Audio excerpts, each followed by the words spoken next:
અને કોણ ના પાડે છે અમે જોઈએ છીએ. જય જય શ્રી રામ. ગાંધીધામમાં લેન્સકાર્ટ શોરૂમમાં હિન્દુ સંગઠનો દ્વારા કર્મચારીઓને કુમકુમ તિલક કરીને કંપનીની પોલિસીનો વિરોધ કરવામાં આવ્યો છે.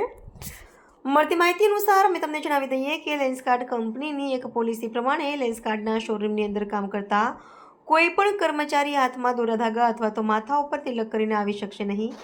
જેના સંદર્ભે આજે ગાંધીધામ ખાતે સનાતન ધર્મના શ્રીરામ સંગઠન અને અખિલ ભારતીય નવયુગ સંસ્થા ટીમ દ્વારા જેહાદી માનસિક વિચારધારા ધરાવતા લેન્સકાર્ટ શોરૂમના માલિક દ્વારા હિન્દુ બહેન દીકરીઓને અને કામકાજ કરતા હિન્દુ કર્મચારીઓને જબરજસ્તી રીતે મસ્તકમાં તિલક ન કરવા અને હાથમાં કલાઓ ન બાંધવાની પોલિસી મામલો બગડ્યો હતો.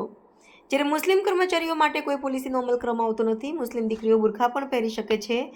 લેન્સકાર્ટના વિરોધમાં આખા ભારતમાં વિરોધ પ્રદર્શન ચાલી રહ્યા છે, ત્યારે હિન્દુ કર્મચારીઓને તિલક કરીને ગાંધીધામ ખાતે વિરોધ પ્રદર્શન કરવામાં આવ્યું હતું.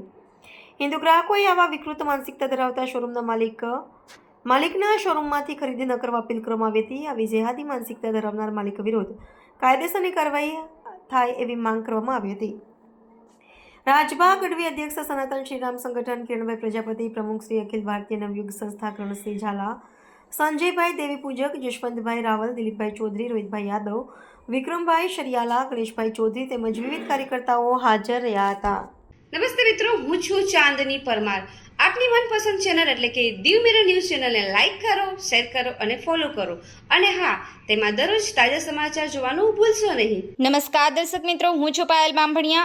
આજના મુખ્ય સમાચાર દેશ વિદેશ ગુજરાત રાજ્યના તાજા બ્રેકિંગ સમાચાર નિહાળો દીવ મિરર ન્યૂઝ ચેનલ પર દરરોજ રેગ્યુલર.